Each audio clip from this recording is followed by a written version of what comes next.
Donc, bonjour à tous et bienvenue dans le live des 17-25 ans proposé par la CAF et la CPM de la Vendée.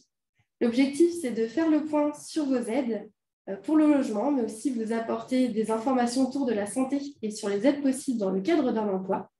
On vous propose ce live en ce mois de juin, car vous attendez peut-être les résultats de vos examens et vous préparez la prochaine rentrée, ou bien vous allez commencer un job étudiant ou encore rentrer dans la vie active.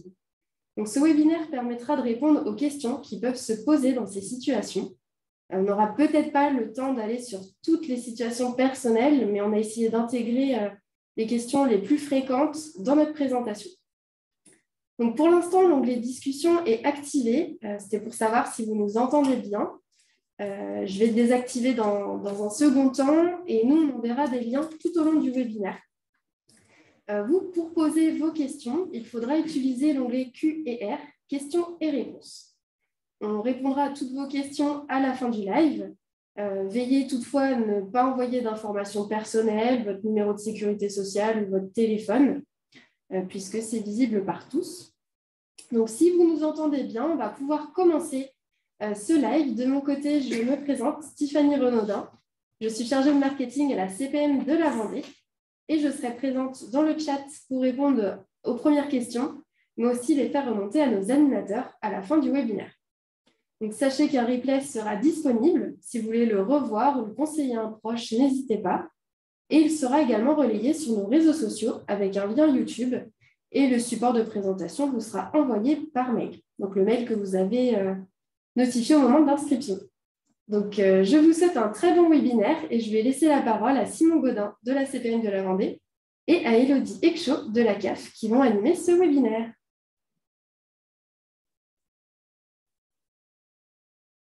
Bonjour, donc je me présente, Simon Godin de la Caisse primaire d'assurance maladie. Donc moi, je suis responsable des partenariats de la Caisse primaire d'assurance maladie et ce soir, je suis avec Élodie et Tiffany. Bonsoir à tous, donc moi c'est Élodie Exchaud, donc je suis manager d'une équipe de production à la CAF. Alors une équipe de production, très rapidement, c'est quoi? Ce sont les agents qui traitent vos dossiers. Alors on a souhaité vous faire une présentation commune CAF et CPM pour pouvoir vous donner, on va dire, un environnement un peu plus large sur la sécurité sociale. On a souhaité vous faire en introduction un retour sur les 5 branches de la sécurité sociale, où nous, en fait, on va vous faire un zoom sur les 2 branches. Les 2 branches peuvent représenter la CAF et la CPM, c'est-à-dire la branche maladie pour la CPM et la branche famille pour la CAF. Tout à fait, donc pour rejoindre un peu Simon, donc l'idée de cet arbre est aussi de vous resituer un petit peu sur, comme vous pouvez le voir, la sécurité sociale, finalement, elle vous suit un petit peu sur toutes les périodes de votre vie, donc du tout début où vous allez rentrer, vous êtes en famille, etc., puis après, au fur et à mesure de votre évolution professionnelle jusqu'à la retraite. Donc rapidement, voici le sommaire. Donc on a souhaité faire une présentation CAF et CPM, découpée de façon un peu particulière. On l'a découpée sous forme de situations. Donc là, vous allez retrouver 5 situations avec une partie conclusion. Donc sans reprendre dans le détail les situations, il y a une première partie qui sera sur le fait d'avoir un logement et de déménager. Ensuite, il y aura un focus sur différentes situations en termes de santé, puis sur le travail. Et enfin, on parlera de l'interlocuteur unique qui est la boussole des jeunes sur le département.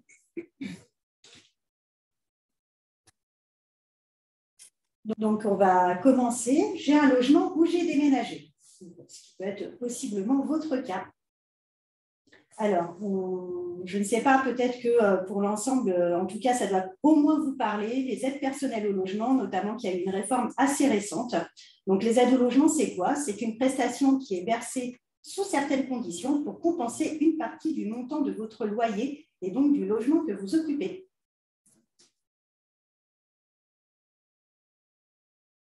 Alors, évidemment, comme toute prestation, il y a des conditions d'attribution.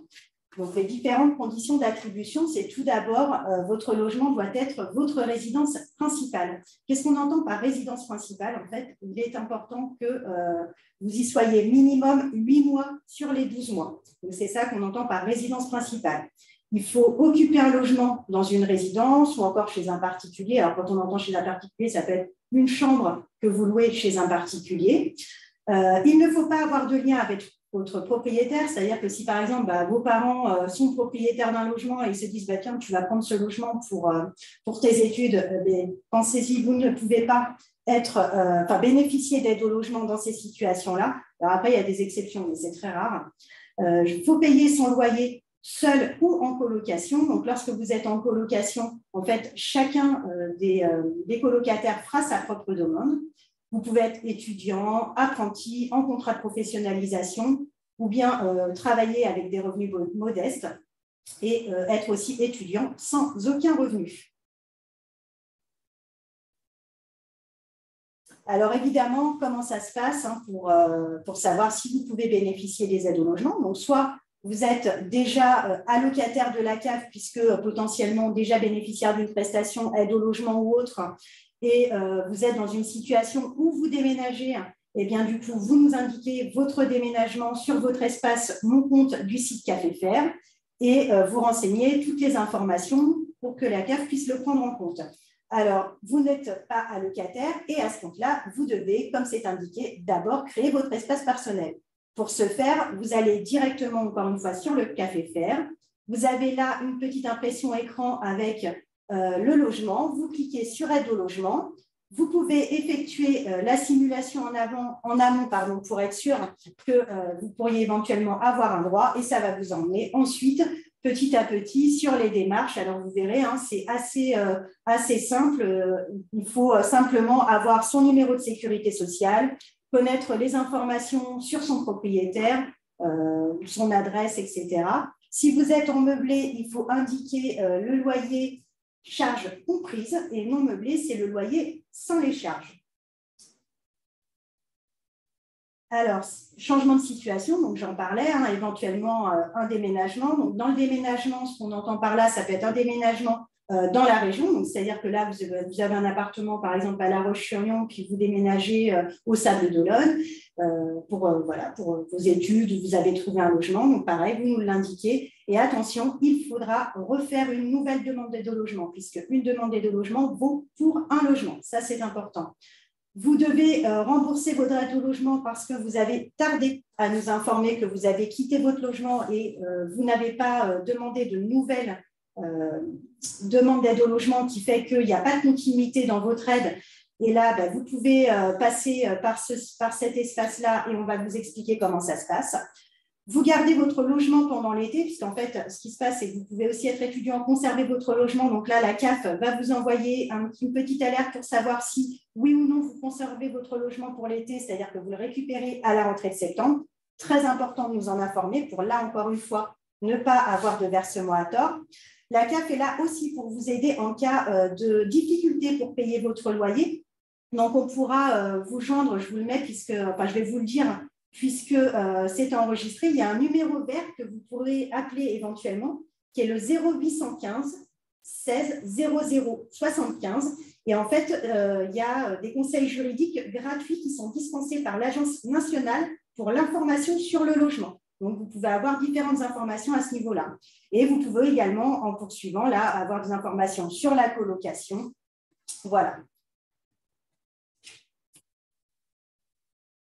Alors, on parlait des changements de situation. Donc, encore une fois, un seul réflexe, toujours le CAFEFR ou l'application Mon compte mobile. Alors, quand on parle de changement de situation, on parlait de changement d'adresse dans ce cas précis au niveau du logement, mais ça peut être un changement de situation professionnelle également. Vous êtes étudiant et puis vous débutez une petite activité professionnelle ou un changement de situation familiale aussi.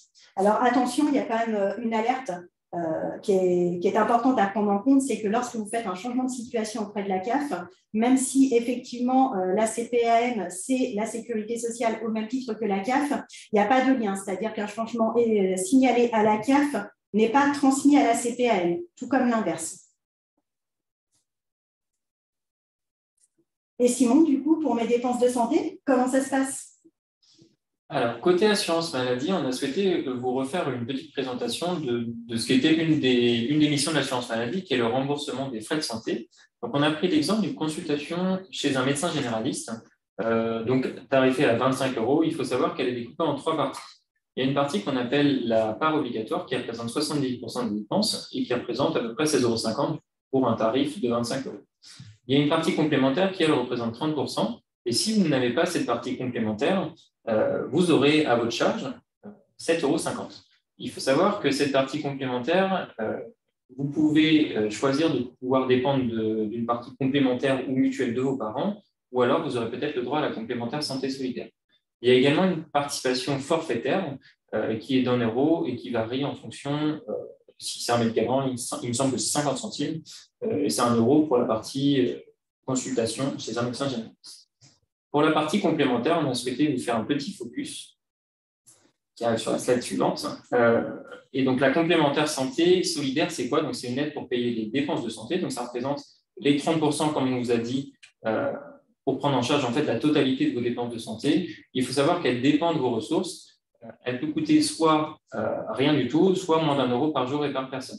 Si elle ne coûte rien, ça veut dire qu'on est en dessous d'un certain seuil. Si on se trouve entre les deux seuils, elle coûte moins d'1 € par jour et par personne. Et si on est au-dessus du seuil, on n'a pas le droit justement à cette complémentaire santé solidaire. Si vous voulez plus d'informations, Tiffany a ajouté dans le lien de discussion justement un peu plus de détails. Sur amini.fr, vous retrouvez tous ces éléments avec les détails sur les plafonds, sur les planchers et autres, et plein d'autres informations sur le sujet. Les conditions pour pouvoir avoir accès justement à cette complémentaire santé solidaire, c'est de bénéficier de l'assurance maladie et de ne pas dépasser la fameuse limite maximum de ressources. Comment faire sa demande? C'est très simple, c'est sur le compte Amélie. Il vous suffira d'ouvrir votre compte Amélie si ce n'est pas déjà fait. Ou sinon, vous pourrez appeler le 3646, vous déplacer en accueil, que ce soit un accueil assurance maladie et un accueil en France Service qui sont maintenant développés sur quasiment tout le territoire. On s'est permis également de se noter 3 astuces à vous donner. La première, c'est l'astuce de la carte vitale. Pour limiter ses dépenses, c'est bien sûr avoir une carte vitale, mais normalement, c'est quasiment le cas de tous pour vous maintenant, de pouvoir la mettre à jour régulièrement, que ce soit en pharmacie ou en accueil CEPAM. Pour l'accueil CEPAM, on a juste une précision à vous donner. C'est dû à un dysfonctionnement qu'on rencontre actuellement. En accueil CEPAM, pour le moment, ce n'est pas possible de la mettre à jour, mais ce sera possible dès le début d'année prochaine. Donc, n'hésitez pas à vous rendre en pharmacie quand vous allez acheter des médicaments, par exemple, ou pour tout autre déplacement en pharmacie, il ne faudra pas hésiter à mettre à jour votre carte vitale. Il est très important aussi de pouvoir l'apporter à chaque consultation pour ne pas avoir l'avance de frais. C'est ce qu'on appelle le tiers payant. L'astuce numéro 2, c'est un dispositif que maintenant, normalement, on espère que vous connaissez très bien. C'est le dispositif MT-Dent. Donc, le dispositif MT-Dent, il commence à 3 ans, il se réitère tous les 3 ans et il va maintenant jusqu'à 24 ans. Donc, vous, la tranche d'âge qui peut vous intéresser, c'est les 18, 21, 24 ans. Et c'est quoi? En fait, on reçoit un bulletin de la part de l'assurance maladie qui invite à aller prendre un rendez-vous, une consultation chez un dentiste et qui sera prise en charge à 100%. Elle n'est pas gratuite, elle est prise en charge à 100%, ça veut dire que vous n'aurez pas de reste à charge. Il faut savoir que durant cette consultation, s'il y a des soins à réaliser par la suite de la consultation, les soins seront pris en charge en fait à 100%. Normalement, vous recevrez le bulletin quelques mois avant ou quelques mois après votre anniversaire et vous aurez 1 an pour pouvoir prendre le rendez-vous et bénéficier justement de ce rendez-vous gratuit. La troisième astuce, et c'est la plus complexe, c'est qu'on souhaitait en fait vous présenter les différents types de secteurs.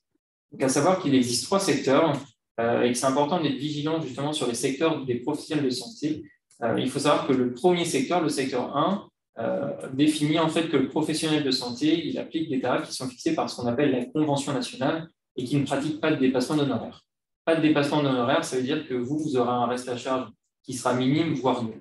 Pour le secteur 2, le reste à charge peut être plus important, il reste limité. Et ce qu'il faut retenir, c'est que pour le secteur 3, le reste à charge pourra être très important. Donc, il est bien important, vraiment très, très important de pouvoir faire attention au secteur des différents professionnels de santé que vous consultez. Et donc, la petite phrase qu'on a mise à la fin de la slide résume bien, c'est que le secteur impacte votre reste à charge et que le dépassement d'honoraires et la prise en charge de l'assurance maladie est différente en fonction de chaque secteur. À privilégier le secteur 1 ou le secteur 2 quand c'est possible, bien sûr. Le passage à 18 ans, donc là aussi, c'est une période un peu cruciale côté assurance maladie parce qu'à 18 ans, vous allez recevoir un courrier de la CPM qui vous invite à créer votre compte Amélie. Pourquoi créer votre compte Amélie? C'est qu'à 18 ans, vous allez automatiquement détacher du compte de vos parents. Alors, détacher du compte de vos parents, ça veut dire quoi? Ça veut dire que sur le compte Amélie de vos parents, vous n'apparaîtrez plus en ce qu'on appelle en ayant droit, mais vous aurez à créer votre propre compte et à fournir justement les informations nécessaires pour le remboursement de vos soins. Les informations nécessaires, c'est notamment le RIB. Il faut savoir que quand vous allez créer votre compte Amélie, c'est le RIB de vos parents qui va être pris automatiquement. Le RIB, c'est le relevé d'identité bancaire et c'est ce sur quoi l'assurance maladie va vous rembourser vos frais de santé. Et il est très important, une fois que cet espace est créé, que le RIB est à jour, de pouvoir faire une mise à jour de la carte vitale. Pour le moment, plutôt conseillé en pharmacie qu'en accueil CP. Donc, à compter de vos 18 ans, vous pouvez suivre vos remboursements sur votre compte Amélie, comme on vous le disait. Donc, il y a un compte Amélie qui existe en application smartphone et pour le coup, l'application est vraiment très bien faite. C'est quelque chose vraiment qui est très instinctif. Vous pouvez également vous rendre sur une page web du type sur PC, ordinateur, et vous aurez quasiment les mêmes fonctionnalités dessus. Donc, sur cette application, vous pouvez faire quoi? Vous pouvez mettre à jour votre RIB, donc comme je vous le disais tout à l'heure. Vous pouvez télécharger également des attestations de droit. Alors, si ça ne vous parle pas pour le moment, on vous demandera par exemple des attestations de droit pour vos premiers travails. Sinon, ça peut être pour des examens ou autres. Donc, c'est très important de pouvoir avoir accès justement à ces attestations. Vous pourrez suivre vos remboursements. Remboursement, donc ça veut dire vos frais de santé, comme par exemple vos rendez-vous, consultation chez un médecin, spécialiste ou non. Mais ça peut être également vos indemnités journalières si jamais vous êtes en arrêt maladie ou autre. Vous pouvez commander votre carte vitale si ce n'est pas déjà fait. Et pour les personnes qui souhaitent voyager au sein de l'Europe, vous pouvez commander votre carte européenne d'assurance maladie qui vous permet d'être couvert dans toute l'Europe quand vous voyagez. Sur le changement d'adresse, donc là c'est pareil, c'est comme la CAF, il est important de toujours mettre à jour ses coordonnées. Quand vous avez un changement d'adresse, c'est important de vous rendre sur votre espace, donc sur votre compte Amélie, pour pouvoir mettre à jour vos coordonnées postales et ensuite mettre à jour votre carte vitale pour que toutes ces informations soient à jour. On s'est permis de vous noter un exemple un peu plus précis. C'est en cas de changement de département, il est important de prévenir votre mutuelle, votre partie complémentaire, que vous dépendiez de celle de vos parents, que vous en ayez une à vous, que ce soit par rapport à votre travail. Il est vraiment important de faire ça. Et en cas de changement de mutuelle, donc si vous changez, par exemple, vous passiez de votre mutuelle de vos parents à une mutuelle d'entreprise, il est important d'informer sa nouvelle mutuelle en fournissant ce qu'on appelle l'attestation de droit, donc qui est téléchargeable sur votre compte. Là, on va arriver sur la petite partie 3, et donc on s'est dit que ça pouvait être intéressant. En tant que jeune, c'est vrai qu'on n'a pas toujours en tête la problématique d'avoir des problèmes justement de santé. On ne s'occupe pas forcément, entre guillemets, de sa santé à cet âge-là, ou alors, du moins, ça arrive peut-être en partie secondaire. Donc, il faut savoir qu'il existe 2 dispositifs, nous, assurance maladie, qui peuvent peut-être vous intéresser si jamais vous avez des difficultés justement pour accéder aux soins. Le premier service, le premier dispositif qui existe, c'est ce qu'on appelle la mission accompagnement santé. Donc, la mission accompagnement santé, c'est quoi? C'est un service qui est dédié à l'accompagnement des assurés qui rencontrent des difficultés pour accéder aux droits aux soins. Donc, concrètement, c'est quoi? C'est un conseiller qui reçoit en fait une situation où quelqu'un a été détecté en renoncement aux droits, en renoncement aux soins. Donc, ça peut être via votre école, ça peut être via un professionnel de santé, ça peut être via l'accueil, nous, nos partenaires de la CPM, ou ça peut être directement vous via votre compte Amélie. Vous ferez dans un premier temps un point par téléphone avec un conseiller sur vos droits, savoir si vous avez une complémentaire. Si vous n'avez pas, est-ce que vous avez le droit à une complémentaire? Donc, ce conseiller fera vraiment le point sur votre situation. Et le but de cet accompagnement, c'est vraiment de vous amener jusqu'à la réalisation des soins, c'est-à-dire que l'accompagnement prendra fin uniquement lorsque vos soins seront réalisés. Comment faire sa demande? Donc, comme je vous le disais, vous pouvez contacter votre CPM via la messagerie de votre compte Amélie, ou sinon au téléphone au 3646, ou sinon lors de vos déplacements en accueil. Le deuxième petit point, c'est l'examen de prévention en santé. Donc, l'examen de prévention en santé, c'est quoi? C'est un entretien dans un premier temps avec un agent d'accueil, là aussi pour faire un point sur vos droits. Donc, ça reprend un petit peu la mission accompagnement santé. Et ensuite, c'est un entretien avec plusieurs professionnels de santé. Donc, ça peut être dentiste, médecin généraliste, psychologue ou autre, dans le but de pouvoir faire un bilan en fait, de votre santé. Et il faut savoir qu'à la fin de cet examen, il y a un compte-rendu qui sera fait à votre médecin traitant pour pouvoir justement poursuivre votre parcours de soins ou faire cet examen. Donc, c'est au centre d'examen et de santé de La Roche-sur-Yon, qui est situé 13 rue Pierre-Bérégovoy. Vous pouvez prendre rendez-vous directement sur amélie.fr en complétant le questionnaire, ou sinon vous avez un numéro également qui apparaît. Sur la partie 4, du coup, je te relaisse la parole pour la partie CAF, et sur la partie je suis en activité. Parfait. Donc, tout à l'heure, on parlait plus particulièrement un petit peu des étudiants au travers de l'aide au logement. Donc là, on va voir que si vous êtes étudiant salarié apprenti, donc en ayant 18 ans, ou encore vous exercez une petite activité professionnelle, ou voilà, vous débutez votre activité professionnelle suite à vos études. Alors, c'est moins connu, mais vous en avez peut-être aussi quand même déjà entendu parler, la prime d'activité. Donc, c'est une prestation qui est créée depuis 2016. Alors, c'est quoi? C'est une prestation qui est versée en complément, comme je disais, d'un revenu d'activité professionnelle, alors plutôt modeste et sous certaines conditions. Alors, quelles sont les conditions pour prétendre à la prime d'activité? Alors, il faut tout d'abord résider en France de façon stable, c'est-à-dire y habiter au moins, vivre en France, au moins 9 mois dans l'année. Il faut avoir plus de 18 ans. Il faut évidemment exercer une activité salariée ou en tout cas une petite activité régulière, même pendant ses études, puisque, comme je le disais, c'est pour faire un complément de revenus. Donc, si on veut un complément de revenus, il faut pouvoir déclarer des revenus salariés. Il faut être français ou citoyen de l'espace économique européen ou encore suisse, ou alors avoir un titre de séjour en cours de validité depuis 5 ans minimum. Pour avoir droit à la prime d'activité, vous devez être étudiant salarié ou apprenti et avoir un salaire mensuel supérieur à 1 008,51 €. La prime, elle est versée tous les mois en fonction de votre situation donc professionnelle, personnelle et de vos ressources perçues au cours des 3 derniers mois. Donc, je vais vous donner un exemple tout simple. On va prendre une personne qui est célibataire. Vous débutez votre activité, vous avez débuté votre activité, on va dire, au mois de mars.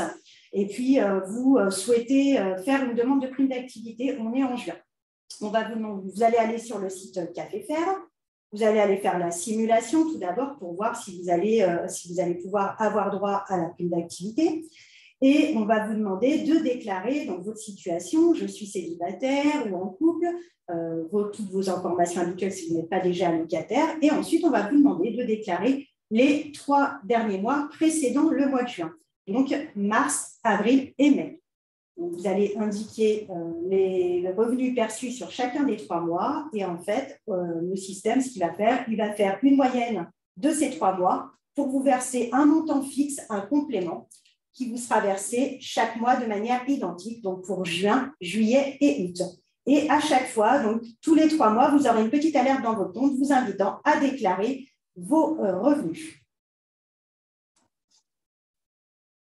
Alors, donc, comme je le disais, toutes les démarches sont à faire via le CAFEFER. Donc, encore une fois, vous êtes déjà locataire, vous avez l'aide au logement, puis vous vous dites « Ah bah oui, en fait, je n'ai pas fait, mais je pense que j'ai droit à la prime d'activité. » Vous pouvez aller faire la simulation. Et si la simulation vous octroie un droit, vous serez directement dirigé pour faire la demande, puisque, attention, la simulation ne vaut pas de demande. Donc, ça, il faut bien faire attention. Et pareil, toujours une petite vigilance sur le montant indiqué, puisque parfois, dans la simulation, on peut avoir tendance à arrondir, à se dire j'ai touché à peu près ça ce mois-ci, etc.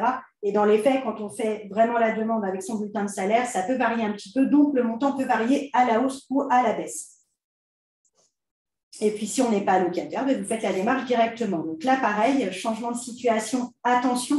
Alors, attention, en fait, parce que, comme je le disais déjà tout à l'heure, c'est la vigilance de se dire qu'en fonction de son changement de situation, qu'on l'ait fait à la CAF ou la CEPAM, encore une fois, les données ne sont pas transmises d'un organisme à l'autre.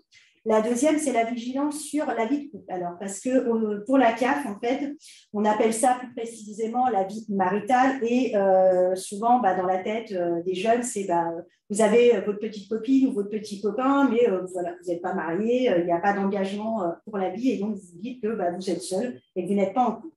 Non, en fait, je vais être un peu plus précise pour que ce soit clair pour tout le monde. La vie maritale, en fait, pour la CAF, c'est vous vivez avec cette personne de manière régulière et vous dormez dans le même lit. Du coup, il n'y a même pas de question de je suis mariée ou pas mariée. Si votre petit copain ou votre petite copine, ça se passe comme ça, elle vit avec vous ou il vit avec vous, c'est que vous êtes en couple. Et donc, ça a une incidence sur l'intégralité de vos prestations, sur le calcul de votre aide au logement. Donc, c'est ce qu'on expliquait tout à l'heure. Si jamais vous bénéficiez d'une aide au logement et que vous avez oublié de nous indiquer que j'ai trouvé, je suis en couple depuis tant de temps, c'est le risque du trop perçu. Alors, encore une fois, on est content quand on perçoit de l'argent, mais quand il faut rembourser, c'est un peu plus compliqué, notamment quand on est étudiant, et même d'ailleurs tout le temps. Et donc, c'est là toute la vigilance à apporter au changement de situation. Et pour la prime d'activité, c'est la même chose. puisqu'on a souvent tendance à se dire c'est ma prime d'activité, c'est mes revenus. Eh bien non, en fait, quand on est en couple, dans les déclarations trimestrielles, comme je l'expliquais tout à l'heure, vous allez avoir dans ces cas-là une partie pour vous et une partie pour votre conjoint. Et donc, la prime d'activité sera calculée au titre du couple.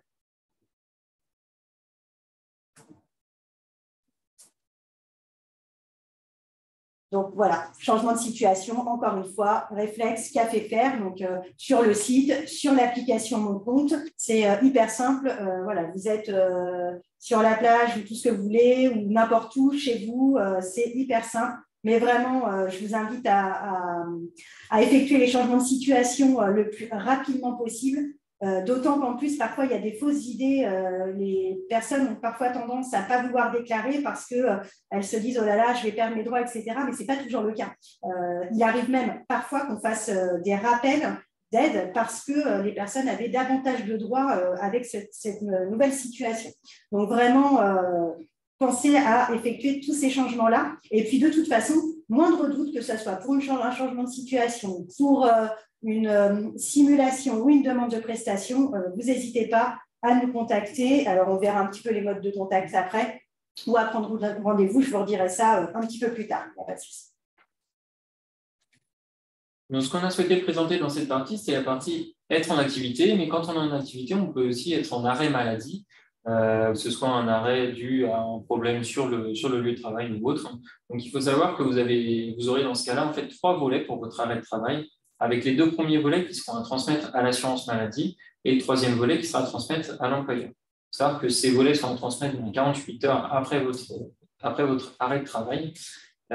Donc voilà. Quand on est en arrêt de travail, on peut percevoir une indemnité journalière qui est égale à 50% de votre salaire journalier de base. Et on vous a ajouté quelques précisions sur le versement. Et là, il faut les adapter un petit peu au contexte qu'on connaît actuellement. Les délais de traitement moyens aujourd'hui sont à plus de 2 mois.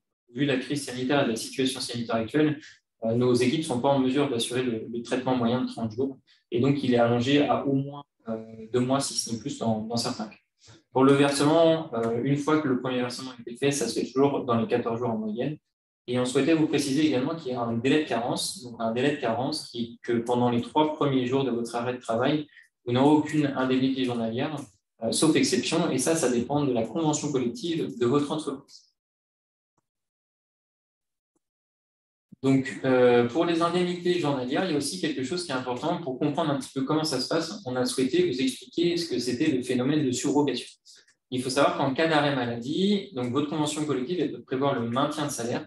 Et dans ce cas, c'est l'employeur qui verse le complément de salaire qui vient compléter les indemnités IJ, indemnités journalières. Donc, elles sont versées théoriquement aux salariés directement par la caisse primaire d'assurance maladie, la CPM, mais l'employeur peut les percevoir lui-même pour le compte de son salarié. C'est ce qu'on appelle la subrogation. Donc, soit la CPM le verse directement au salarié, soit la CPM la verse à l'employeur qui verse ensuite au salarié.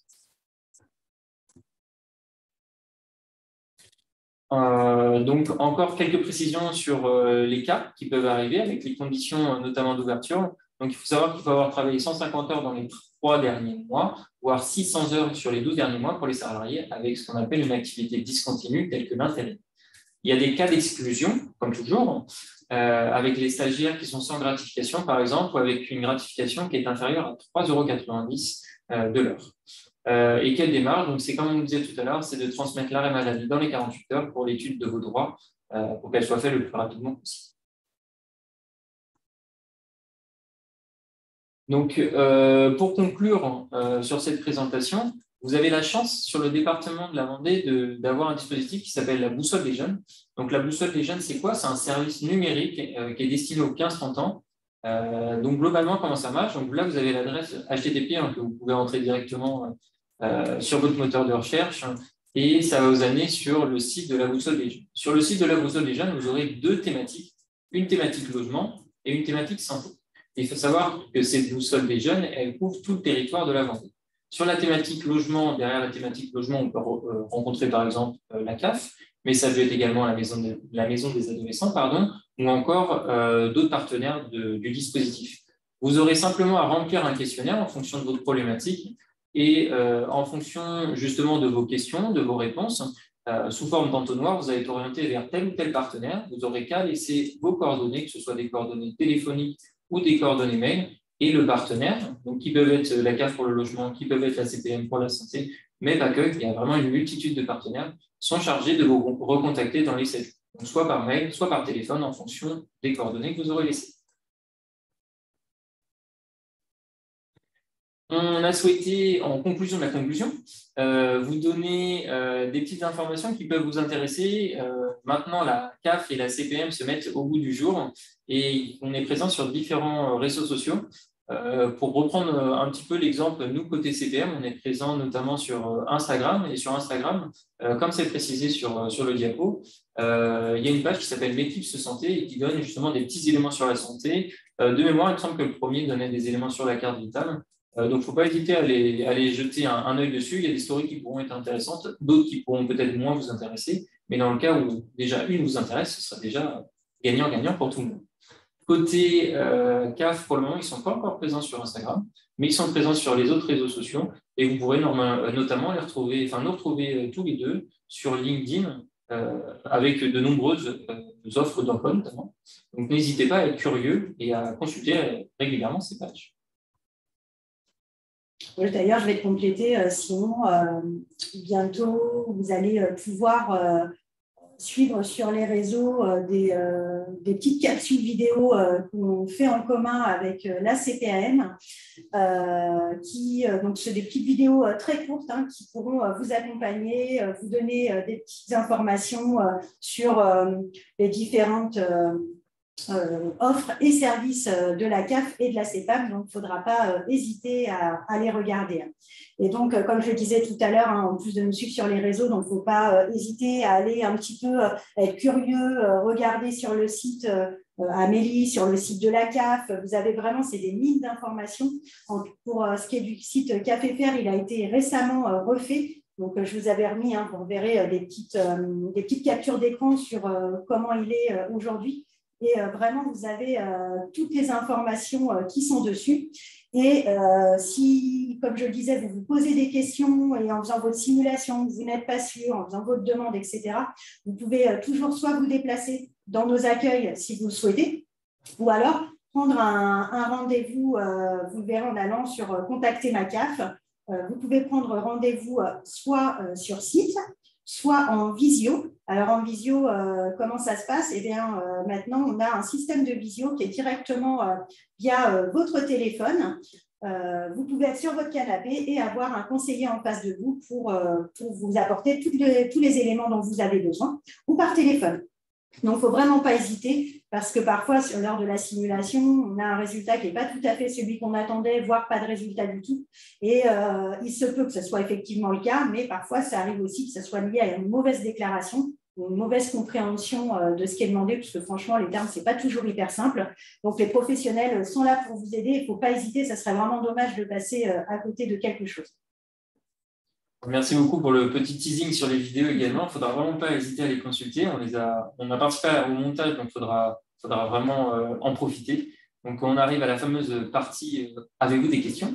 Donc, si vous avez des questions, et a priori, il y en a eu quelques-unes déjà dans l'onglet Q&R. Donc, si vous en avez d'autres, surtout, n'hésitez pas. Et puis, là, on va essayer d'y répondre sur le temps qui nous reste sur la présentation. Tout à fait. On a eu des questions. Donc, Élodie commence déjà à y répondre par écrit. N'hésitez pas. Je vais répondre en direct quand même. Vous y avez accès dans les questions résolues, donc n'hésitez pas à regarder s'il y a des réponses qui peuvent vous intéresser. On a une question par rapport aux frais de santé, notamment comment fait-on quand on n'a pas de médecin traitant? Alors, pour répondre de façon entre guillemets globale, donc quand on n'a pas de médecin traitant, bien sûr, on essaye d'avoir un médecin traitant. Ce n'est pas forcément facile, on connaît les problématiques sur tout le territoire pour obtenir un médecin traitant. Dans l'idéal, on essaie de se référer au médecin de famille s'il y en a un. S'il n'y en a pas, rien de dramatique, mais il faut continuer justement les recherches. Et vous pouvez également aller sur le site amélie.fr et pouvoir faire ce qu'on appelle une déclaration au médiateur de la CPM qui permettra en fait de mettre à jour votre dossier pour indiquer un code sur votre dossier pour que vous respectiez le parcours de soins. ça se traduit par le fait que ce ne sera pas une mauvaise volonté de trouver un médecin traitant, mais bien que vous n'avez pas réussi à en trouver un et vous ne serez pas pénalisé sur vos remboursements. C'est très important de pouvoir contacter justement le médiateur. Je pense que Tiffany va ajouter dans le chat, comme toujours, les indications pour aller sur amélie.fr, mais vraiment sur amélie.fr, vous pouvez trouver énormément d'informations. Le moteur de recherche n'est pas si mal et pour le coup, le site amélie.fr est vraiment bon. Tout à fait. Pour saisir le médiateur, en fait, vous aurez un document à compléter avec la liste des médecins que vous avez contactés, pour lesquels vous avez eu un refus. Et puis à partir de ça, le médiateur pourra mettre un petit code spécifique pour que vous soyez remboursé, que vous ne soyez pas pénalisé comme vous l'avez expliqué Simon. Donc j'ai ajouté le lien, il est dans les questions résolues. Alors, je me permets de reprendre la parole. Il y avait également une question sur « Bonjour, pour la création des comptes CAF et Amélie, faut-il avoir 18 ans résolu ?» Côté CAF? Alors oui, en tout cas pour la prime d'activité. Après, pour l'aide au logement, accompagner les parents, ça peut être avant les 18 ans, évidemment. Côté assurance maladie, donc côté compte Amélie, il ne faut pas forcément avoir 18 ans, c'est juste qu'à 18 ans, vous êtes sorti du dossier de vos parents et que vous avez, entre guillemets, l'obligation de créer votre compte Amélie, pas l'obligation, mais vous avez la consigne, on va dire, de créer votre compte Amélie pour pouvoir être autonome dans vos démarches, mais vous pouvez créer votre compte Amélie avant. Et si vous ne le créez pas avant, vous êtes toujours attaché à celui de vos parents.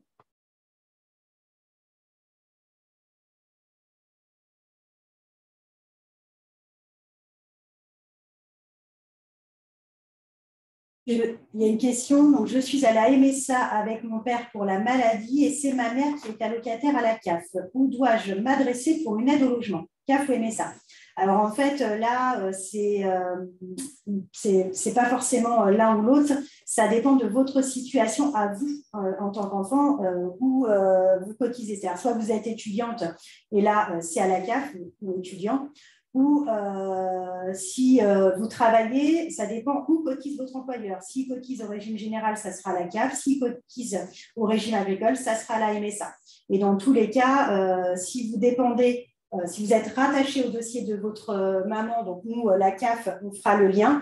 Si vous êtes rattaché au dossier de votre papa, on fera également le lien avec la MSA, mais ce sera bien que votre papa puisse faire la déclaration aussi de son côté. Voilà. On a une autre question. Étant étudiante, si je suis dans mon logement en juillet et en août, j'aurai la CAF, mais si je retourne chez mes parents, je n'aurai pas de CAF, sachant que mon bail va jusqu'au 31 août. Alors, comme je le disais tout à l'heure, là, quand on est étudiant, alors il y a deux choix. Soit on conserve son logement, c'est-à-dire qu'à la rentrée, on récupère son logement en septembre, et à ce compte-là, même si on n'est pas dans son logement en juillet et août, on continue de percevoir. Et si effectivement, là, dans ce cas-là, vous quittez votre logement début juillet et que même si votre bail va jusqu'au 31 août, tout dépend de si vous payez votre loyer. En fait, nous, la fin de bail, peu importe. Ce qui est important, c'est que vous ayez payé votre loyer intégralement pour chacun des mois. Si vous avez payé votre loyer jusqu'au 31 août et que même si vous n'êtes plus dans votre logement, vous percevrez l'aide au logement août inclus. Par contre, pensez à avertir la CAF que vous quittez votre logement, qu'on ne continue pas à payer pour rien et que vous soyez obligé de rembourser derrière. On a plusieurs questions un peu sur la même thématique. Donc, le cas où les parents habitent en Vendée, mais le logement de leur enfant sera sur Nantes, sur Bordeaux, j'ai vu plusieurs villes en France. Comment ça se passe? Donc là, la question, est-ce qu'on doit créer un compte CAF Loire-Atlantique ou Vendée? Alors, en fait, il y a deux situations. Il y a la situation où je ne suis pas du tout allocataire et donc je fais ma première demande. Alors, dans le cas où je vais à Nantes ou à Bordeaux, tout dépend de la ville, vous créez votre dossier sur le site de la CAF où se situe le logement. Donc là, en l'occurrence, à Nantes ou à Bordeaux. Si vous êtes, par exemple, locataire en Vendée et que vous déménagez sur Nantes pour vos études ou Bordeaux, là, en fait, vous allez déclarer sur votre espace Mon Compte du site CAFEFR votre changement d'adresse. Nous, les gestionnaires conseils, vont traiter votre demande et ils vont faire ce qu'on appelle ils vont créer un certificat de mutation qui va être envoyé à la CAF, donc, pour laquelle vous dépendrez, donc Loire-Atlantique ou Vendée. Néanmoins, ce certificat de mutation ne vaut pas demande. C'est-à-dire que même si la mutation est faite, vous devrez faire votre nouvelle demande d'aide au logement, soit en Loire-Atlantique ou en Gironde, enfin, peu importe là où vous partez vivre. Et côté CPM, dès que vous avez un changement d'adresse, c'est important de toujours mettre à jour votre adresse et vous changez automatiquement de CPM. Il faudra déclarer donc, le changement à la CPM en faisant la mise à jour d'adresse. Vous changerez de CPM en même temps que vous changez de département. On a une autre question sur les APL. Est-ce qu'elles peuvent être versées directement aux propriétaires? Alors, oui, je vais répondre tout simplement oui, elles peuvent être versées directement aux propriétaires. Après, ce qu'il faut savoir, c'est que alors, quand on est étudiant, c'est un plafond, donc c'est un plafond différent, qu'on soit boursier ou non boursier. Donc l'aide, elle varie un petit peu, elle varie en fonction aussi du type de logement, s'il est meublé, non meublé, il y a différentes choses. Je vous dis tout ça pourquoi? Parce qu'en fait, quand c'est étudiant, c'est fixe, donc pas de problème. Par contre, quand on est salarié, on perçoit un revenu. Il y a, avec la réforme des aides au logement, des aides personnelles au logement, c'est un nouveau calcul qui s'est mis en place. Alors, c'est un petit peu compliqué, mais vous avez, je vais vous le dire très simplement, on part en fait sur 12 mois glissants et on recalcule ensuite tous les trimestres pour être au plus proche de vos revenus réels. Ce qui fait que si vous avez un salaire qui est fixe tous les mois, ou en tout cas très proche, l'aide, elle va être quand même plus ou moins la même. Si votre salaire varie, ça risque de changer. Et je vous dis ça parce que pour le propriétaire et pour vous, c'est relativement compliqué dans ces cas-là, parce que vous ne pouvez pas faire un virement exact du complément, puisque l'aide peut changer tous les 3 mois. Donc après, c'est vraiment en fonction des situations. Voilà, moi, ce que je conseille plutôt, c'est que si vous êtes étudiant, effectivement, le propriétaire, il n'y a pas de problème. Si vous n'êtes pas étudiant, vous êtes salarié et que ça varie un peu, vaut mieux éviter et puis vous viriez directement le loyer au propriétaire et que vous perceviez l'aide au logement, sauf si le propriétaire le veut absolument, ce qui arrive.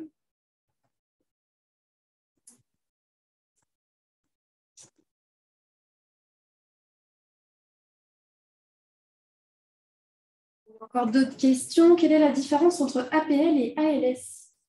Alors, la seule différence, c'est qu'en fait, alors ALS, c'est l'aide logement social et APL, c'est l'aide pour les logements qui sont conventionnés. Donc, pour vous, ça ne change pas grand-chose. C'est simplement, par exemple, si vous avez un logement par un bailleur social type Vendée Habitat ou Vendée Logement, etc., c'est simplement la typologie de l'aide parce que c'est des groupements de paiements qui sont envoyés directement à tous ces bailleurs, mais ça ne change rien pour vous, le montant n'est pas mieux si c'est de l'APL ou de l'ALS, c'est ça la question. Voilà. Et ALF pour la question, puisqu'il y a 3 types d'aides. ALF, c'est lorsqu'on perçoit de l'aide au logement et qu'on a des enfants à charge. C'est pour la famille. Voilà. Alors, je vois une question, y a-t-il un lien entre CAF, CEPAM et service des impôts? Alors, il n'y a pas vraiment de lien en tant que tel, comme je le disais, on ne se transmet pas les informations. Néanmoins, on a quelques échanges sur certaines thématiques qui nous permettent de pouvoir contrôler certaines informations, mais ça n'enlève en rien l'obligation de déclaration de votre part pour chacun des organismes. Autrement dit, si l'enfant est rattaché fiscalement, peut-il faire… Alors oui, tout à fait. Ça, c'est vraiment 2 choses différentes. C'est-à-dire que si l'enfant fait sa propre demande d'aide au logement et que vous, par exemple, vous percevez des prestations, alors dès lors qu'il aura une aide au logement, il ne pourra plus être considéré comme étant à charge au sens des prestations familiales, mais néanmoins pourra rester à charge fiscalement. Voilà. Je pense que ça répond à beaucoup de questions qui ont été posées, du style pour les aides au logement, est-ce qu'on doit être détaché du foyer fiscal? Parfois, on a aussi la question, qu'est-ce qui est le plus avantageux? Est-ce que l'enfant doit rester à charge des parents ou est-ce qu'il doit se créer un dossier tout seul? Alors, en fait, c'est très simple. Oui. Si on est, par exemple, une famille de 2 enfants, qu'on a les prestations familiales, que… je vais prendre mon exemple, ma fille est étudiante et puis elle va prendre un logement.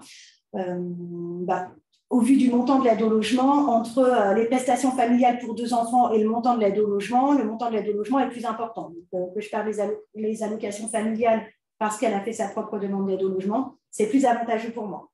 Par contre, là où ça peut être vraiment beaucoup plus compliqué, c'est lorsqu'on a 3 enfants à charge, à partir de 3 enfants à charge, en fait, puisque là, le montant des prestations est quand même beaucoup plus élevé.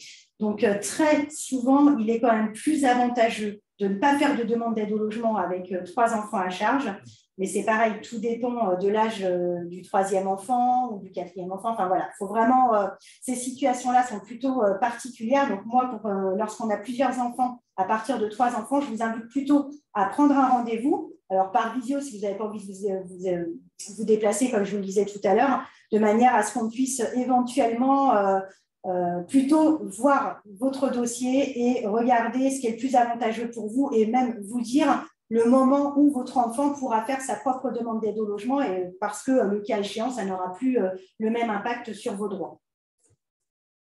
Ça, c'est vraiment important parce que parfois, on voit des parents qui sont obligés de dire finalement, l'enfant dit non, en fait, je ne veux plus avoir les aides au logement. On rembourse les aides au logement qui ont été versées pour ensuite remettre l'enfant à charge sur le dossier des parents et reverser les aides qui auraient dû être perçues si l'enfant n'avait pas perçu l'aide au logement. Donc, ça évite ça. On a une question, si on peut cumuler la CAF et les bourses. Bien sûr. Tout à fait. Alors, une question qui me semblait intéressante, donc je la retrouve. On demandait si on pouvait créer gratuitement un compte CAF. Je la mets en avant, cette question, parce qu'il y a des sites qui se proposent parfois de faire les démarches à vos places. C'est des sites qui proposent des services payants. Mais sachez que vous, de votre côté, vous pouvez créer votre compte CAF, votre compte Amélie de façon gratuite. Mais il y a des sites, effectivement, qui proposent des services payants. Je pense que ça peut faire référence à ça. Mais en aucun cas, un compte CAF ou un compte Amélie, c'est payant. Ouais, je confirme. Ou des mails frauduleux aussi, ça peut faire référence à ça. Donc, il faut être vigilant. Des fois, il y a des mails aussi autour des cartes vitales. Donc, soyez très vigilants sur d'où vient l'information. Et le plus simple, c'est de se connecter directement sur son compte Amélie. Si vous recevez un mail qui vous demande de l'argent ou quoi que ce soit, connectez-vous sur vos comptes CAF, compte Amélie directement et regardez dedans si vous avez des messages spécifiques. Parce que par mail, ça peut être un autre destinataire que votre CPM ou votre CAF. Ouais, c'est pareil, pour la CAF, il y a en aucun cas, nous faisons payer ces services. Aucun service. On est là, au contraire, je pense que ça porte bien son nom, c'est des offres de services. Donc, il y a des personnes qui sont, elles, au contraire, payées pour vous accompagner et puis et vous aider dans vos démarches. Donc, c'est vraiment, vaut mieux vous déplacer. Et en aucun cas, la CAF ou même la CPAM vous dira on vous doit de l'argent, telle somme, etc. C'est juste pas possible. On peut effectivement vous dire qu'on vous doit de l'argent, mais via votre espacement compte, Café Faire ou Amélie, et ça sera en lien avec une demande bien précise, mais pas comme ça, ça n'arrive pas comme ça. Et jamais par mail directement. On vous envoie un mail vous invitant à vous connecter sur votre espacement compte. Je vois également une question.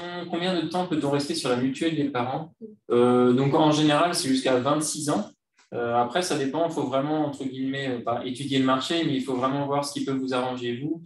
Prendre une mutuelle tout seul, ce n'est pas forcément plus cher qu'être sur la mutuelle des parents. Donc, c'est à vous de vous renseigner en fonction à la fois de vos potentiels besoins en termes de santé. Mais l'âge maximum, c'est 26 ans en général, après avoir en cas particulier avec chaque mutuelle parentale.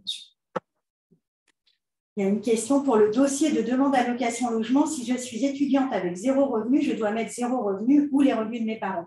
Alors non, vu que c'est votre propre demande, il faut mettre vos revenus à vous. Donc, si vous n'avez pas de revenus, c'est 0 revenu. La seule question qu'on pose pour l'aide au logement au niveau des parents, c'est si ils sont imposés sur la fortune. Voilà, c'est tout. Sinon, on ne met pas les revenus des parents. Donc, on a encore quelques minutes pour répondre à vos questions. On va essayer d'en prendre un maximum. On a une personne, je change de région. Est-ce préférable de changer de médecin traitant? Alors, pour le coup, actuellement, avec la pénurie de médecins qu'on a, globalement, c'est dans toute la France. Il y a très peu de départements, voire pas du tout de départements qui sont en sureffectif de médecins. Donc, nous, on vous conseille plutôt de garder votre médecin traitant.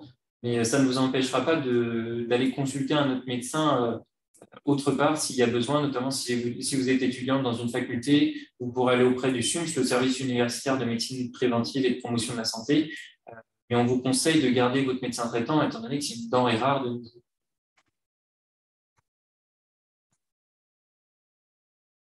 Alors, si je prends mon appartement le 1er septembre, est-ce que ce premier mois sera sans CAF Et sinon, si je prends les clés le 25 août, est-ce que le mois de septembre me sera-t-il versé? Alors, là, il y a deux situations. Soit, Pierre-Lia, tu as déjà de l'aide au logement et à ce compte-là, il y a une continuité si c'est un nouveau logement. C'est-à-dire que je m'explique, hein, logement en août et puis nouveau logement 1er septembre, eh bien, on prend le relais, donc nouvelle demande et on paye l'aide au logement pour ce nouveau logement. Si c'est vraiment un premier logement, une première demande et pas d'aide auparavant, si on rentre le 1er septembre, effectivement, c'est une ouverture de droit au mois suivant l'entrée dans le logement, donc octobre, prestation payée à terme échu, donc au mois suivant, octobre payé début novembre pour le mois d'octobre. Et si effectivement vous prenez les clés le 25 août, alors ce n'est pas que les clés, hein, c'est aussi payer le loyer. Donc il faut payer du 25 au 31 août. Et dans ces cas-là, c'est une entrée dans le logement en août pour nous, et donc c'est une ouverture de droit en septembre payée début octobre.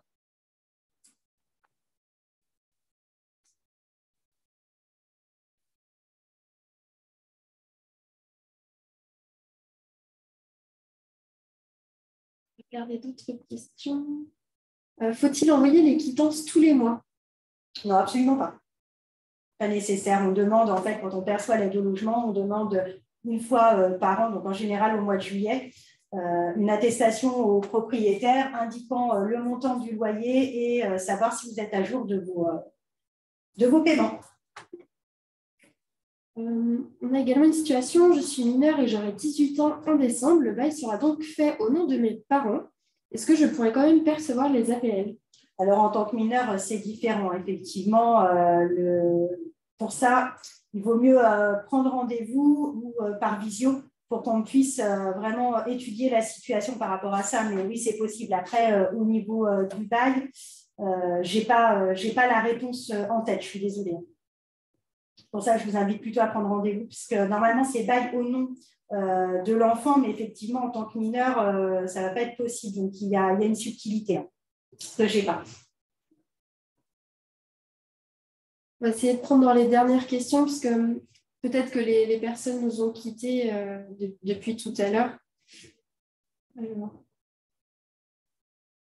Une petite question pour toi, je crois, Tiffany. Bonjour, pour créer mon compte Amélie, si je me connecte avec France Connect, je n'ai pas de compte avec ceux proposés. Comment faire si mon RIB n'est pas à jour? D'accord, oui. Alors, ce que vous pouvez faire, si votre RIB n'est pas à jour, c'est nous l'envoyer par courrier pour qu'on puisse le mettre à jour. Et puis ensuite, vous aurez la possibilité de créer votre compte Amélie. Donc, avec votre RIB, envoyez bien votre carte d'identité, votre numéro de sécurité sociale, et puis un petit courrier indiquant que le contexte, que vous n'arrivez pas à créer votre compte Amélie. Peut-être que ça ira jusqu'à mon service si vous précisez bien le compte Amélie, et mon collègue pourra vous accompagner pour la création du compte. Il y a également une autre question. La carte CEM, donc carte européenne d'assurance maladie, ne fonctionne pas en Corée du Sud, mais est-ce que la sécurité sociale fonctionne pour rembourser mes frais de santé? Alors, il faut savoir que non, vous ne serez pas pris en charge. On vous invite dans ce cas-là à prendre ce qu'on appelle des assurances privées et à vous renseigner sur les différents types d'assurances privées en fonction des potentiels risques, on va dire, que vous avez. Donc, je n'ai pas forcément en tête de nom d'assurance privée, mais vous pouvez en trouver plusieurs qui vous indiqueront justement. Il y a Mondassure, il y en a plusieurs. Après, il faut faire attention à ces assurances-là. À bien vérifier toutes les conditions. Parfois, il vaut mieux payer un tout petit peu plus et vous serez sûr d'être mieux couverte.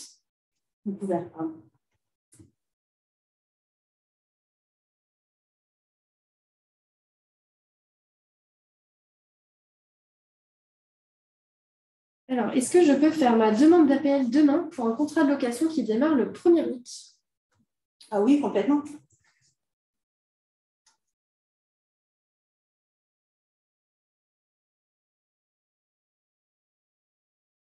Ça sera juste mis en attente pour le traitement, c'est tout. Mais, Alors, on a une étudiante, j'ai 0 salaire. Si je travaille en juillet et août et que je gagne 2 salaires au SMIC, dois-je le dire à la CAF? c'est difficile, on n'a pas d'interaction. C'est un peu compliqué. Non, c'est pas. Vous pouvez envoyer un mail pour nous informer, mais si vous restez étudiante, c'est juste un petit travail étudiant pendant l'été en attendant de reprendre vos études, ça n'a pas d'impact, on ne prendra pas en compte.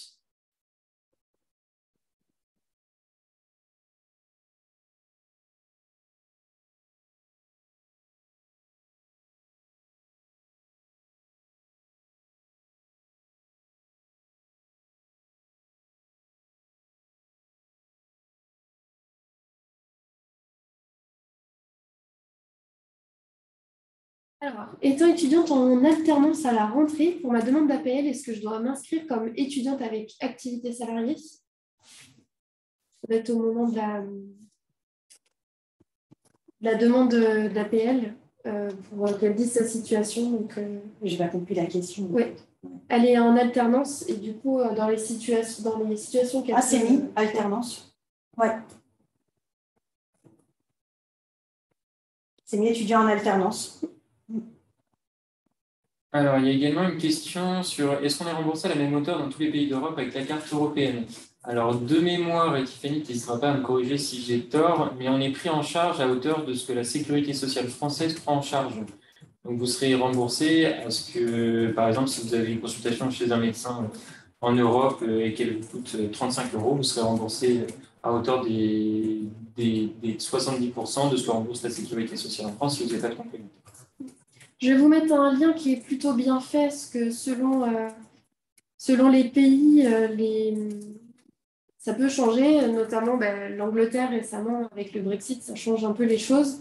Donc n'hésitez pas à regarder le lien que je vous envoie. Il y aura toutes les informations vraiment adaptées au pays auquel vous pensez. Et en mutuelle pour l'étranger, il y a aussi AVA qui propose pas mal de choses sans faire promotion entre guillemets de mutuelle, mais il y a aussi cette mutuelle qui est pas mal utilisée.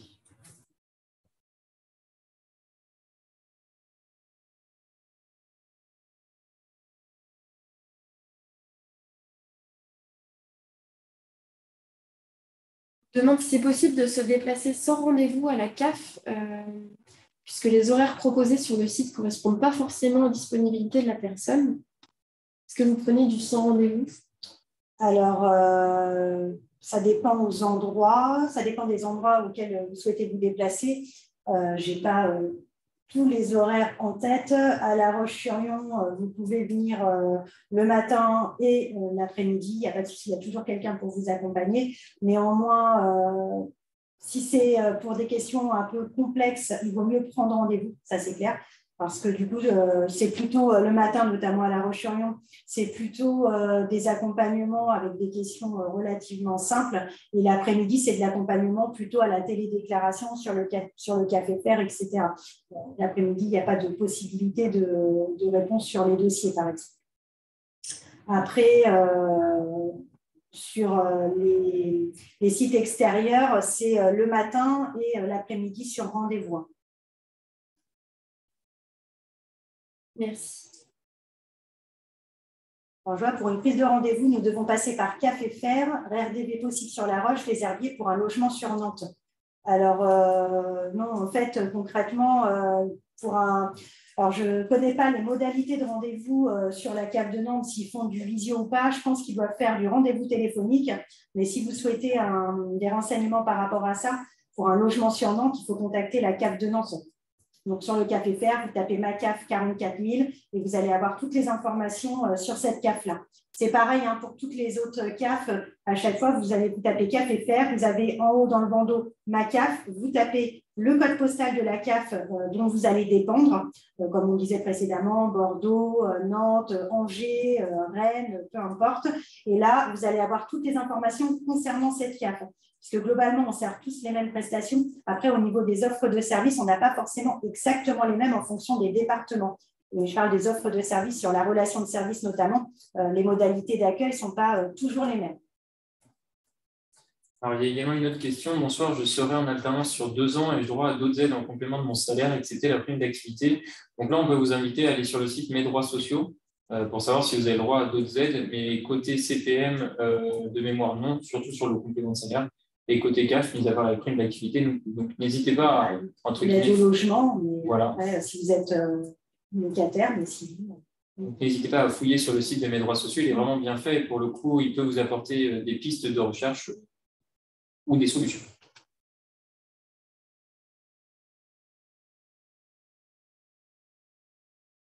Je vais essayer de répondre à un maximum de questions. J'espère qu'on aura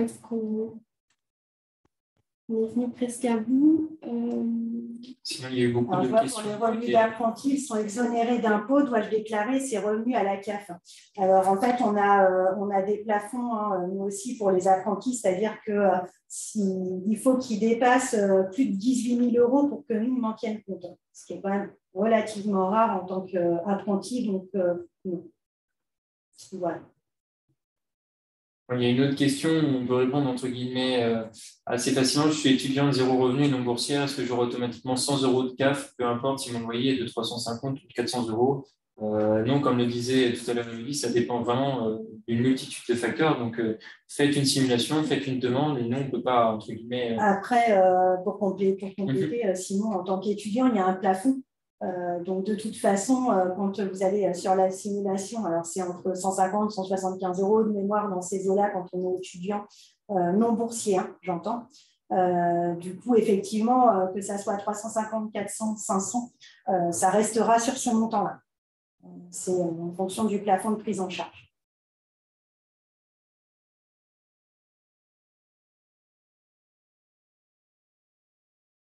Le logement de mon fils sera attribué le 15 juillet, il sera majeur le 9 août et entrera dans son logement mi-août. Pourra-t-il faire sa demande d'APL? Tout à fait. Il pourra faire sa demande d'APL, donc directement en allant sur faire une demande de prestation, le logement, il faudra qu'il rentre son numéro de sécurité sociale et donc c'est en faisant sa demande qu'il va créer son compte. On avait une question si les aides au logement sont imposables. Non. C'est une aide sociale, c'est pas imposable. Comme la prime d'activité, hein, c'est pareil. Quand on perçoit la prime d'activité, c'est une aide pour compléter le revenu. Si on vous impose dessus, c'est quand même pas super. Il y avait une question alors, qui est un peu particulière, enfin pour une situation un peu particulière. Bonjour, ma fille est en situation de handicap. Nous touchons familial et AEEH. Est-ce qu'il vaut mieux demander l'APL? Donc là, c'est des cas particuliers. Donc si je laisse Élodie répondre. Oui, alors après, là, c'est toujours pareil. Hein. Effectivement, comme tu dis, sinon, c'est des cas assez particuliers. Il faut en général faire une comparaison, hein, comme je l'ai expliqué un peu en amont, si vous n'avez pas pu participer à tout, je l'ai un petit peu déjà précisé. Ça dépend en fait de la… Ce qu'il vaut mieux faire, c'est la simulation de la demande d'aide au logement.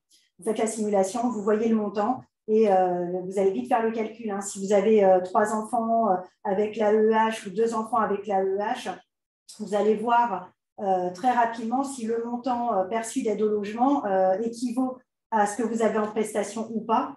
Et c'est pareil, je vous invite à vous rendre à la MDPH aussi pour voir les conditions, parce que si votre fille passe sa propre demande d'aide au logement et qu'elle devient bénéficiaire de l'aide au logement, elle peut éventuellement prétendre à l'allocation adulte handicapé. Et à ce compte-là, il faut que ce soit étudié en commission par la MDPH, la maison départementale pour les personnes handicapées. Donc, l'un dans l'autre, avec l'aide que potentiellement elle pourrait avoir en tant que AH si elle est majeure et l'aide au logement, effectivement, ça peut peut-être être plus important que ce que vous avez aujourd'hui. Enfin, vous voyez, tout ça pour dire que c'est vraiment très complexe, donc il vaut mieux prendre rendez-vous pour être sûr de ne pas se tromper, mais également avec la MDPH. Alors, on a une question. Jusqu'à quand les parents touchent les allocations familiales quand ils ont 3 enfants? C'est pour savoir à partir de quand ils peuvent faire une demande d'aide au logement pour l'un d'entre eux. Alors, en fait, c'est très variable, hein, parce que là, on va partir vraiment du principe que les enfants restent tous étudiants, il n'y a pas de changement de situation professionnelle, etc. Les allocations familiales s'arrêtent aux 20 ans de l'aîné. Donc, vous baissez, mais par contre, vous avez ce qu'on appelle un forfait allocation familiale. Donc, ça entraîne quand même une légère baisse. Donc, en général, quand il y a une famille de 3 enfants comme ça, quand l'aîné a 20 ans, entre les 20 ans et les 21 ans, on invite le 3e enfant à faire sa demande d'aide au logement. C'est à ce moment-là. Mais voilà, c'est toujours pareil. Il faut voir en fonction des situations de chacun à ce moment-là. Et du type de logement, parce que, par exemple, je rappelle qu'en internat, il n'y a pas de droit à l'aide au logement. On a une question. Mon fils sera boursier à la rentrée prochaine. Peut-il solliciter une aide auprès de la CAF? Merci pour votre réponse. Tout à fait. Je pense que le live a présenté plusieurs aides possibles. On vous invite vraiment à réaliser des simulations. C'est ça.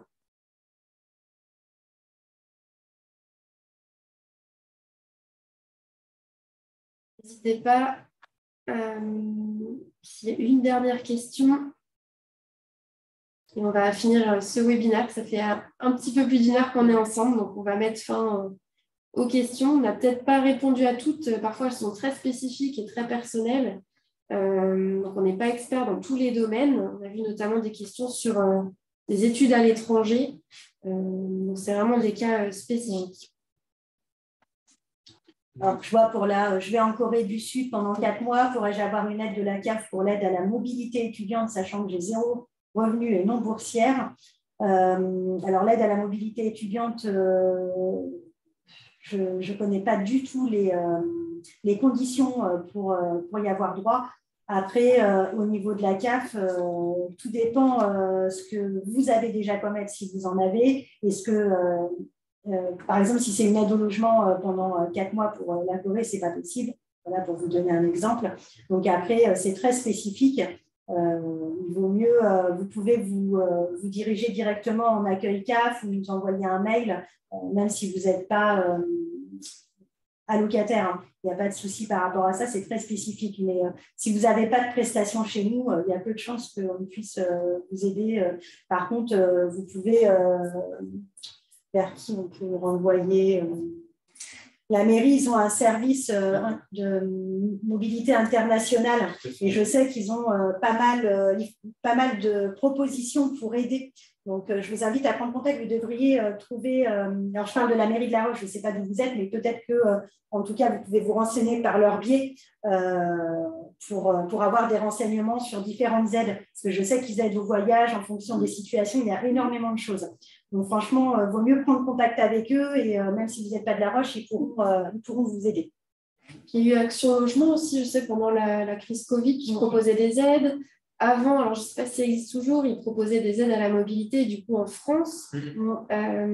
Peut-être regarder le site, ce qu'ils proposent aujourd'hui. Peut-être qu'ils ont des budgets et qu'ils ne les reconduisent pas à chaque fois, mais il y a peut-être des aides spécifiques qui existent. Donc, c'est Action Logement. Ouais. Il y a plein de choses. Après, c'est vrai que ça dépend pourquoi on y va. Tout à fait. Ça. Donc, on a beaucoup de remerciements. On vous remercie, nous également, d'avoir participé à ce live. On espère avoir répondu à un maximum de questions, que votre rentrée va se passer sereinement. Mais avant ça, il y a peut-être des vacances méritées ou un job étudiant aussi. Donc, on vous souhaite une bonne continuation. Des diplômes aussi. Merci beaucoup Tiffany, merci beaucoup Élodie en tout cas, et merci à vous de vous être rendu disponible. Merci à tous. Tout à fait, on espère que le format vous a plu et n'hésitez pas à nous faire un retour via le questionnaire de satisfaction. Tout à fait, on attend vraiment vos retours pour qu'on s'améliore d'année en année, de jour en jour. Alors, on est désolé, hein, parfois il y a un peu de frustration, mais c'est vrai qu'on ne peut pas répondre toujours à toutes les situations qui sont parfois un petit peu particulières. Donc voilà. Ce qu'il faut retenir, c'est surtout si vous avez des questions très spécifiques, vous n'hésitez pas à vous rendre sur les comptes, que ce soit sur CAFFR ou sur votre compte Amélie. N'hésitez pas également à fouiller sur d'autres sites, mes droits sociaux, les aides à la mobilité ou autres. Surtout, il ne faut pas hésiter, il y a vraiment un tas de choses qui existent, un tas de dispositifs. Pareil pour la boussole des jeunes. Il faut juste être un peu, entre guillemets, curieux et aller chercher l'information. N'hésitez surtout pas à le faire. Merci beaucoup. Au revoir. Merci. Au revoir.